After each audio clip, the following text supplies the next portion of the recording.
So it's not exactly the same thing as a tariff. So using it as sort of a pretense for trade retaliation, that's what it is. It's just a rationalizing something that you want to do, but it's not exactly the same thing. Now, that being said, I mean, if President Trump wants to call up Paul Ryan and dust off the border adjustment tax stuff from 8 years ago, he's more than welcome to, because I think, that to me is really the big story. The issue isn't, sort of these bilateral kind of trade things that we're focusing on. The issue is certain countries spend too much and we absorb the demand shortfalls of everywhere else, and other countries could spend more and they don't. That's why we have these sort of trade imbalances. So, if the administration wanted to pursue a consumption tax, you tax something, you get less of it.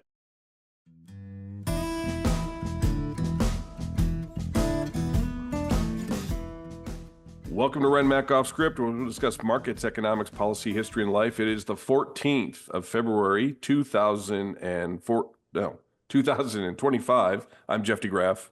I'm Neil Dutta. And I'm Steve Pavlik. We're going to talk about the VAT tax, inflation, CPI versus the PPI, some of the deteriorating trends that we're seeing in the equity markets, as well as what's going on in China and Hong Kong, amongst several other things. But guys, I gotta be honest with you. I just realized it's Valentine's Day. You guys, a couple steps ahead of me, I hope. Neil, did you buy that handbag while you're in Toronto? I'm always a couple of steps ahead of you. Hello, here we go. Because, just look at us. Just is. Actually, yes, I did. Here's the thing. The loonie has gone the way of the dodo bird, at least for the time being, right? Yes. No, so I took advantage of the exchange rate and picked the missus up something, not a handbag, but something small. Something nice. Something nice. And you're going to give it to her before this podcast airs, so we don't have any problems with that. I already gave it to her. Oh, look at you. Yeah. That's how I'm trying to get it done. I get it over with a day. I'm just sharing that this is what Neil Dutta looks like when he's out and about, a man about town. He definitely cleans up well. Good looking fella there. Is that a Burberry you got going? It is Burberry, yeah. Well done. How was the weather in Toronto? Like here, to be honest. Yeah, right. Cold, cold, but less expensive. I was happy to get home, to be honest. Yeah. Well, we're supposed to get snow this week, so Steve, you probably already got some. All right, enough of the weather. Here we go. Let's talk about the VAT tax. Neil, I'm going to hit you. What is a VAT tax, and how do they implement it in a meaningful way, a thoughtful way that can influence behavior, let's put it that way, to the extent that they're trying to influence the proper behavior for what's best for our interests? Go. Well, a VAT tax is just a consumption tax. That's all it is. Yep. So if you buy anything, basically, like whether it's like a sofa or you go out to eat, you pay the value added tax. It's very much like a sales tax that you would pay, to your local government, for example. So that's the key there. It's value added tax. That's what VAT stands for. Once when the thing is sold. When it's sold, it's paid once by the consumer. I think what's interesting about the current conversation is that the administration or President Trump seems to be treating value-added taxes like a tariff. And in my opinion, these are not the same thing, right? So, just a quick kind of anecdote. As I mentioned, I go to Europe, and when you go shopping there, luxury handbags, right? I mean, you buy the handbag. Um, on your way out the door, when you go back home, the VAT is credited back to you because you're taking the good overseas, right? So the important point here is that the value-added tax is charged regardless of the origin of the product that you're purchasing. So if you're buying a handbag or a car that's made in Germany, that you'll also, I mean, if it was made in the US, you'd still be paying that VAT. So it doesn't matter where the good comes from. So it's not exactly the same thing as a tariff. So using it as sort of a pretense for trade retaliation, that's what it is. It's just a rationalizing something that you want to do, but it's not exactly the same thing.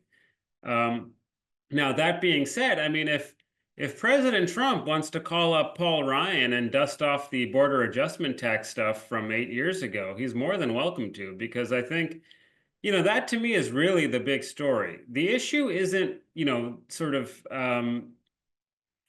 these bilateral kind of trade things that we're focusing on. The issue is certain countries spend too much and we absorb the demand shortfalls of everywhere else, and other countries could spend more and they don't.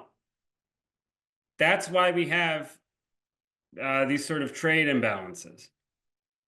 So, if the administration wanted to pursue a consumption tax, you tax something, you get less of it, right? That's what Reagan taught us, right? So if you want to increase consumption taxes here in the US, people would spend less, and maybe you use that to offset to lower income taxes. I mean, that I think would be something a lot of people would sign up for. You get more income, you get a little bit less spending, more income, more jobs, more hours, more productivity, I think, and less consumer spending, and that would probably help at the margin, I think. But this is really about trying to get other countries to spend more money. But I don't know that treating the VAT as a tariff is really the right framing, because they're not the same thing. Right, right. Distinctly different.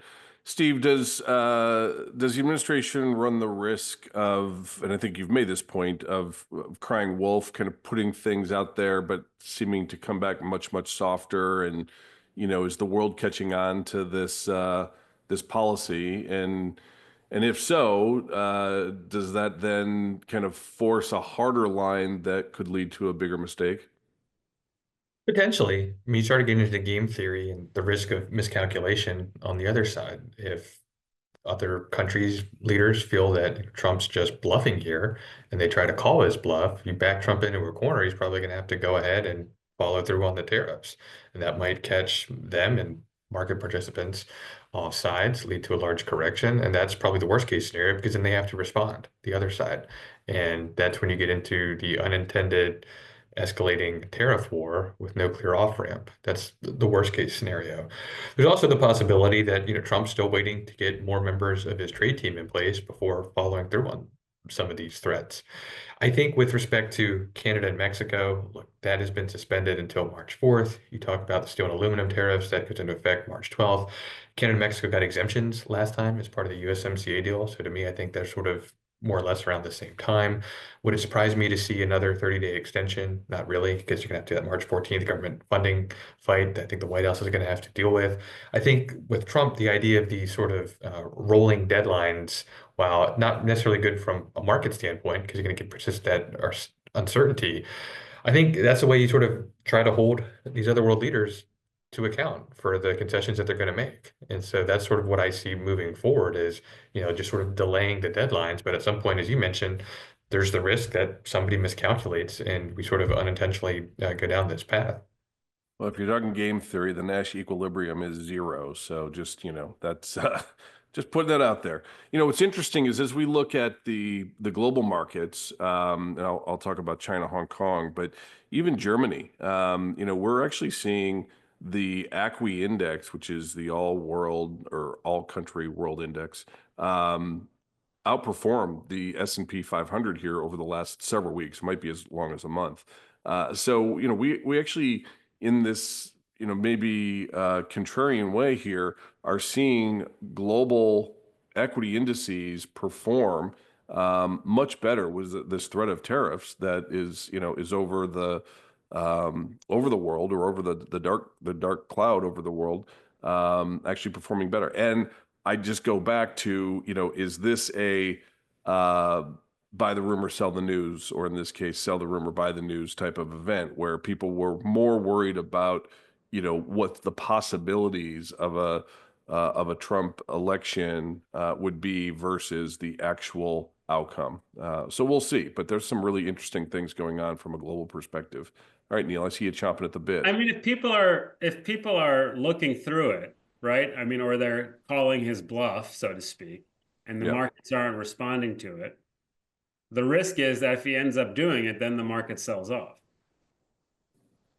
Well, absolutely. That gets us Right. I back to mean, so the, it's sort of it's kind of one of these things where it's you know, we talk about buy the rumor, sell the news. I mean, people are right now in this case, they're selling the rumor, or I mean, it's the yes, works the it's the opposite opposite. way, right? There Yeah. exactly. Look, So you know, I guess I would say to that point, I mean, there's this idea, and I think there's some validity to it, that, Trump does watch the stock market as sort of a report card on his handling of the economy. And does he sort of miscalculate and misinterpret things? That basically he's proposing all these things, the market doesn't seem to be moving. Therefore, he figures, well, if I actually follow through with them, will there be a big correction? And I guess if there is, then does he sort of just quickly reverse, and would it go back? I'm just wondering sort of how he's thinking about it. He gets the DeGrasse Daily. He can read it and, keep his finger on the pulse of exactly what is in fact going on. All right. So, Neil, let's talk about inflation. Inflation bad. But it was not so bad as yesterday's report seemed to indicate. So walk us through a little bit what happened to CPI, and then how PPI helped to moderate some of those initial concerns. okay, so as clients of RenMac know, there are multiple ways to kind of look at the same concept in business economics, right? So you have the household survey and the establishment survey for employment, and inflation is no different. You have the consumer price index and the personal consumption expenditures deflator. They're trying to measure the same thing. Usually they look the same. Sometimes they don't, because there are differences of scope, of weight, of methodology between the two surveys. As an example, CPI measures out-of-pocket expenses. PCE measures payments made on behalf of the individual. So for something like healthcare, as an example, the CPI is only looking at your out-of-pocket costs. PCE makes a determination around what is Medicare paying on behalf of you, what is Medicaid, what is your insurance company paying for you. So the PCE data tends to cast a much wider net than CPI, which is why one of the reasons why the Fed uses that as its preferred measure for inflation. There's also, differences of methodology, like airfares are a good one, right? So what the CPI is looking at specific routes that are flown, while the PCE data tends to look at revenue passenger miles, right? So which is like the industry standard for how you think about pricing for airline seats. So the CPI data comes out, that gets you most of the way, but not all the way to an estimate for PCE. And the CPI data wasn't good. Bond yields jumped a lot on it. That was entirely undone by the PPI data, because a lot of the key components, airfares, portfolio management, healthcare, these were all a lot better in the auto insurance, right? I mean, that's another good one, because auto insurance, again, I mentioned payments made on behalf of the person. What the PCE does, it's a net measure, because it's also including, like, you're paying more, but if people that claim, they're also getting more, right? Like, so what's the better measure? So auto insurance wasn't as strong. So, net, you had 0.4% on core CPI, you'll probably get, 0.26, a very soft 0.3 on core PC when that data comes out. Still probably too high for comfort. I don't think it changes the Fed conversation just yet. But you can see how the bond market responded to the news, which was in a very positive way. So interest rates actually are somewhat lower now than they were at the time of the CPI release. So at any So rate, go ahead. one of the things that's interesting, I showed you this chart. It's not a huge impact, but even the seasonally adjusted inflation data has an upward bias at the beginning of the year, right? So, when you look at seasonally adjusted inflation, if you're likely to miss on the upside, if you look at the kind of that probability distribution, January and February actually tend to be months that you're gonna more likely miss on the upside, and then March, April, May are actually reversions of that. So we'll see how that goes. But what concerns you the most when you look at the inflation data? What do you look at and say, yeah, I wish this were better? Well, I mean, I think non-housing services to me is what am probably most concerned with, right? Like, so things like, movie theater admissions, services type spending, your personal dry cleaning services, stuff like that. I mean, so non-housing services hasn't been as encouraging. But ultimately, I think it comes down to the labor market, and labor market conditions are still cooling off. And if you believe that, you have to ask yourself, like, how is it that people are going to be able to tolerate higher prices? I mean, I thought it was very revealing at the last press conference from Powell after the Fed meeting. He basically talked about how, the Fed's business contacts are telling them that that consumers have basically had it with taking higher price. So that means that if you do tariffs or whatever else, I mean, they're going to, I mean, many of them may well end up eating that on their margins. So, ultimately labor, it's about the household's budget constraint. I think that's not expanding. And so, this is ultimately what gives me confidence in the inflation outlook.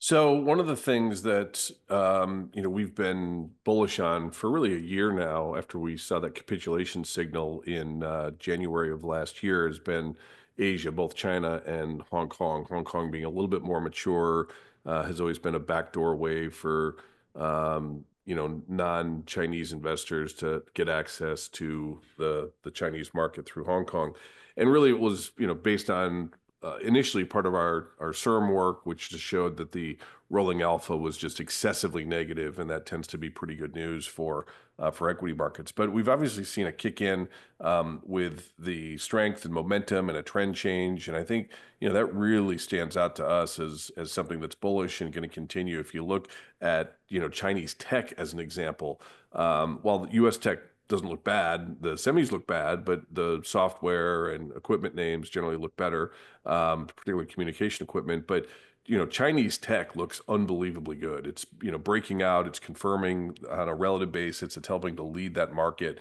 There's a lot of good things going on there, and even Alibaba, who I think had an announcement with DeepSeek, just absolutely coming out of a huge base. So we have been bullish. We remain bullish on that area. I think as we said yesterday on Bloomberg, and we've thought this for a while. I think it's the 08, 09 environment in China where they got kind of forced to get their act together. They might need to reliquify some of the financial system and make sure that things don't spiral into a black hole. But they've been telling us that for a year now, that things are not as dire as I think the media reports would suggest. So consider us bullish on Hong Kong. Seeing really not quite as strong, but certainly similar attributes in Germany too. So there's kind of this global awakening, if you will, that's taking place, as we alluded to before, which I think is really, really important.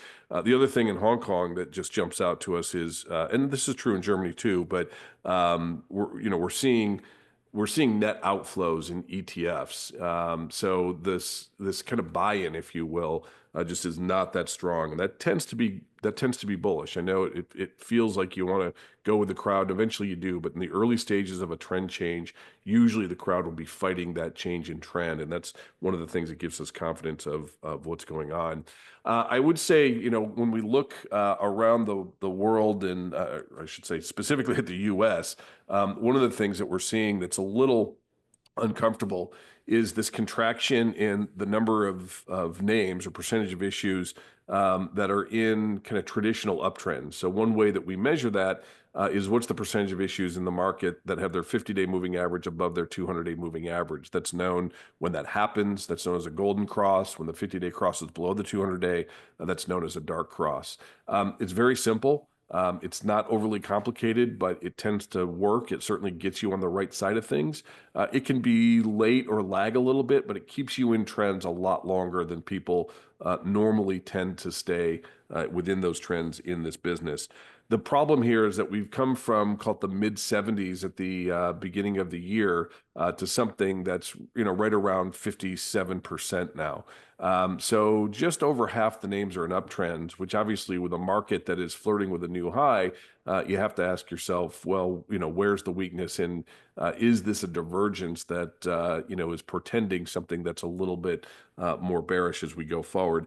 The good news is it seems to be concentrated in industrials, and we've warned on our SERM ranking that the industrials were one area that was vulnerable with the excess alpha. So clearly seeing it in building products and some of these other areas, which I think is important. But that is one thing to keep in mind as we've looked at it. The other part of that is that generally, as we go forward, we should expect to see some relief out of the cyclical strength for defensives. If you look at seasonality, and we put this on Twitter, if you look at seasonality, cyclicals do well in November. They're okay in December, and then they ramp back up in January and February, with above average probabilities of positive returns. As you start getting into March, and really, believe it or not, through October, cyclicals tend to underperform defensive names. So this doesn't have to happen all the time. This data goes back to 1926, but there is this bias where the strength of cyclicality tends to wane as we get into the spring and through the summer. So just keep it in mind, because cyclicals have had a good run. They're still performing well, so we're not pulling the plug there. But it is an area that we want to be careful of and watch as we see deterioration, because we know what should be happening, historically within that context. Steve, let's talk a little bit about DOGE and what's going on there. Obviously, creating a lot of hysteria, maybe the right word. Maybe it's hyperbolic, but certainly seems to be. Maybe hysteria from the people that are most vulnerable to the unleashings of DOGE. But what's your take? And is there going to be any change? And is there anything that Democrats can do from a leverage standpoint, to say, hey, we're not going to do this unless Elon isn't involved in that? How does that play? Well, I think from the leverage standpoint, Democrats are obviously limited, given that they're in the minority in both the House and the Senate. That said, their first leverage opportunity is probably coming up on March 14th. That's when the government funding deadline is supposed to expire. And Republicans are going to need Democratic votes to keep the government open. And there's a push now among some Democrats to actually threaten the shutdown if they don't get some restrictions placed on the DOGE and some of the recommendations. Now, there are, again, divisions amongst Democrats to do that. Ordinarily, they try to position themselves as a party that wants to keep the government open, that doesn't want to default on the debt limit. But right now, when they're sort of looking for leverage, this is one opportunity. And you have a lot of people in the progressive base that are not thrilled with Elon Musk going through and identifying areas that he feels should be cut. And perhaps some of those progressive groups, sort of seeing reports from the DOGE, benefit from some of the cuts. So you can sort of question the motivations there. But I think that's sort of the thing to watch is this March 14th government funding deadline. I don't know that people appreciate the prospects for some brinksmanship and the possibility that we may inadvertently get to a government shutdown. So that was something I've just put on people's radar. Yeah, well, it's certainly interesting politics. I mean, I know people are talking about an unelected official, but look, this stuff happens all the time in government. I mean, how many unelected officials have power? Exactly. I mean, I think the Democratic talking point is that you have an unelected billionaire. I think Republicans can counter, well, you had unelected bureaucrats going through this before. I think one of the things that you saw that happened this past week was actually have President Trump bring in Elon Musk there behind the Oval Office with his son X and actually sort of defend what he's doing. Now, anybody who's followed us for a while know that I often say if you're explaining, you're losing. I do think this was an effort to sort of push back on that. Although personally, I thought Musk did a pretty good explanation, just sort of the things that they're finding. And the thing that resonated with me is just, well, people are asking, well, why would these problems persist? And he's like, because people don't care that are in these positions with the bureaucrats. And I think he's right in terms of just trying to change the incentive structure.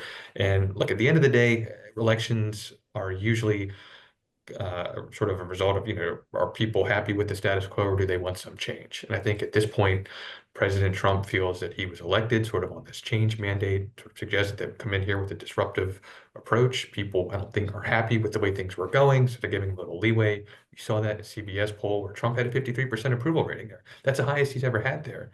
But just sort of going back to what Neil was talking about, one area of potential concern is that 66% of voters in a poll where you had 53% are saying he's not focusing enough on lowering prices.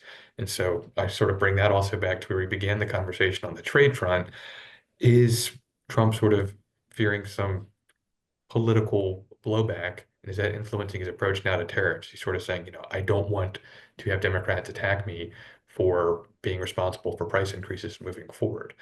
So there's a lot of complicated political calculations going on.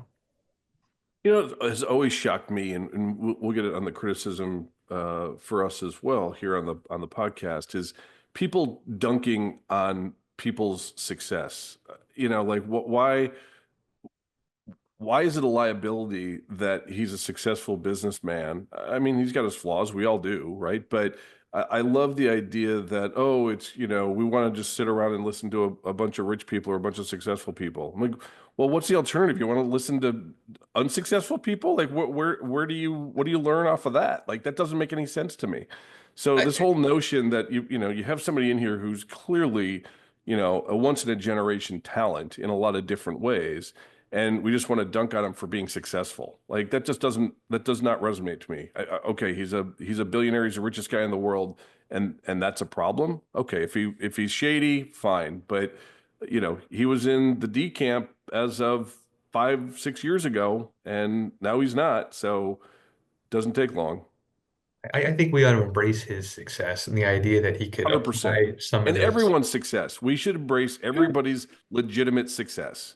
No Well, I doubt think about that's it. part of the pivot towards trying to move towards meritocracy that President Trump is trying to push. And there may be some more receptivity to that if you look at some of the polls. But with respect to Musk, to your point, this guy's been successful. And he's probably been successful because he views things a little differently. And so I think we as a country could potentially benefit from having some fresh perspective into how these things are budgeted and just how we think about government because it's on an unsustainable path. So Right. again, that's my Well, personal and let's keep in mind, Musk is successful not because of Tesla. That certainly helped, but he started with PayPal. I mean, he started decades ago with PayPal and living in the office and doing all these things, and he just basically looked at that and said, "Okay, I'm going to build on it," right? And he built an empire around it. Good on him. SpaceX too. Nobody thought Yeah. he could challenge the existing government duopoly, and he did. Right.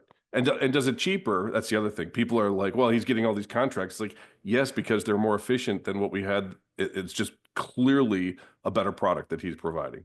No doubt about it. All right.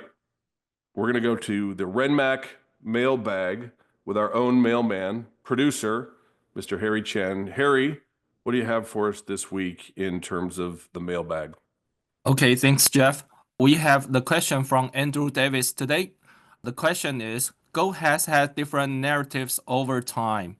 Store of value, inflation hedge, crisis insurance. How does RenMac see its role in today's environment? Thank you. All right, thank you. And that's from Andrew Davis. So Andrew, we're going to get a hat to you. Steve Pavlik's wearing one of those hats. I think I've got one around here somewhere, but anyway, you know what they look like. So we'll see what that is. Neil, you go first. I've got something I can talk around this, but in terms of gold and how we view it or how you view it, we might view it separately. Go ahead. I view it primarily as a meaningless expense during the Indian wedding season. Right. That's Is that still big? Is that still a tradition? It's the yellow metal. It's still. I mean, it depends. I mean, I think some people are kind of, moved on to fashion jewelry that, fake gold, so to speak. But Did you get gold for your wedding? This is a funny story. So actually, a good friend of ours, mine, Drew Mattis, he came to my wedding. I know And Drew. he did give me gold. Yeah, well, you know gold. I Drew. He gave me some gold coins. That's the only gold I got for my wedding, but I still have it. It's probably worth more now than it was when he gave it to me, obviously. But Drew always had a soft spot for Austrian economics. It might have oh, been for that might have sure. been What do it. you mean always had? He still does have. I mean, I don't view it as an inflation hedge. I mean, gold goes up when there's inflation risk. It goes up when there's deflation risk. I think it just goes up when there's risk. I mean, lately it goes up even when real rates are rising, and now it's going up as real rates have come in a little bit. I mean, it's hard to know what's driving gold at any given point in time. But my general sense is that people are taking out it's a hedge against uncertainty. Yeah. And so if that's I mean, you mentioned policy uncertainty and so forth. I mean, that's something we've been talking about. But to me, I think it's a hedge against tail risks. And I think Historically, that's the main that's reason why it's going up right now. yeah. I mean, historically, what we've found is that it's really about confidence and expectations. Those are certainly, when we look at things, we judge it based on their T-stats, their reliability over time. There's a lot of data that goes into this as we look at it. But the most consistent is around expectations and confidence. And what Neil hit on, which is important, I think, is that both inflationary and deflationary environments can be bullish for gold. It really depends on those expectations and that confidence. And so if there's low amounts of confidence in a deflationary environment, you tend to see that gold works. And that's why just using inflation is not actually a good predictor of gold, because it doesn't have a lot to do with what the expectations are going forward. Real rates certainly do have an impact here, but we would still look at the expectations around that as a much better indication of the trajectory and likely forward returns for gold. So thank you for that, Andrew Davis, and DM us, and we'll get a hat out to you ASAP. Another question somebody asked is where did the term off script come from? And we've been doing this, I think, since 2016, and the whole idea behind this was when we used to go to the office, when we had that physical presence, we would on Fridays get together for a half hour, maybe an hour, and basically chew the fat, which is a nice way to say what we were really doing, and just talking about what was going on for the week, so that we could all kind of come together and understand, like, hey, there's a different perspective here that I missed, and we just decided, hey, that might be a good idea to just record this and turn it into a podcast and do the same thing. So off script is really about, we don't come in here with an agenda. We don't come in here with anything that is a planned presentation. Some of the charts that you see here have already been up on Twitter, and that's kind of the dialogue that we go off of. So anyway, that's a good question. Thank you for that. Neil, what do you have next week in terms of data? Well, next week we're going to have really some housing data will be in focus, starts and permits. There's a lot of sort of weather-related angst around the data. I mean, there's mixed evidence for this. But if the weather was a big driver of what happened in January, you'd expect to see that show up in housing starts, obviously. That's usually where you see it. So we'll be keeping an eye on that. We'll also be getting the early reads on manufacturing and services PMIs in the US and globally. That's about it. Excellent. Steve, what do you got next week? Well, the House will be gone next week, and I think that's interesting because House Republicans were able to pass a budget resolution last night on Thursday, and it sounds pretty boring, and it sort of is, just the instructions for budget reconciliation. But that's the first step for them to try to move forward with their one bill. The day before, Wednesday, Senate Republicans passed their own version of a budget resolution, and that's a two-bill approach that basically keeps out the tax portion until later in the year. So Senate Republicans are in session next week. They may try to go ahead and advance their bill to sort of keep pressure on House Republicans to presumably try to move their version when they get back the following week. So that's sort of one thing I'm keeping an eye on. And then from a geopolitical perspective, waiting to see whether or not this meeting that President Trump sort of teased between himself and Russian President Vladimir Putin will happen in Saudi Arabia. I don't know that there's more to it than that, but to me, I see three of the world's biggest oil producers getting together. I think if there is some resolution here with respect to the conflict in Ukraine, in addition to maybe some commitments there by Russia and Saudi Arabia, increase production, to sort of, from President Trump's standpoint, to lower energy prices. It's been a big emphasis on him with concerns over inflation. So that wouldn't necessarily surprise me. I think it's also an opportunity for Mohammed bin Salman, Crown Prince there in Saudi Arabia, to sort of increase his profile on the world stage, something that obviously took a hit when President Biden was in office. So to me, that's sort of one thing to keep an eye out for. Kudos on the pronunciation there. That was impressive. Far better than anything I ever pull off. So from a market perspective, we're going to look for internals. Obviously, we have the S&P right at a new high, and we are hitting this obviously Friday morning. But new highs with weaker internals or deteriorating internals is just a recipe for consolidation. So we're going to have to see some resolution of that. We should at least see it in 20-day highs starting to expand. That would be a welcome addition. But we'll also be watching the internals globally. And again, what we're seeing out of Hong Kong and China really impresses us. What we're seeing out of Germany, I would say, is a B+ versus China and Hong Kong, but certainly the internals there will be important, right? How broad is this? So far, it's been good, but if it really is a wake-up call that everything is advancing and not just mega cap names or a select handful of names are driving it, then that's a differentiator between durable and non-durable. Obviously, for durability, you want the breadth and the participation. Well, join us again next week when we'll be 1 week older, 1 week wiser. Don't forget to follow us on Twitter, LinkedIn, and you can watch us on YouTube and subscribe to our channel. We'll be there every week, including next week. Have a good long holiday weekend. Happy Valentine's Day to everybody. If you've got any good ideas for me, let me know, because I am short-sighted in that. But we'll be back next week with you. Until then, I'm Jeff DeGraff. I'm Neil Dutta. And I'm Steve Pavlik. We'll see you.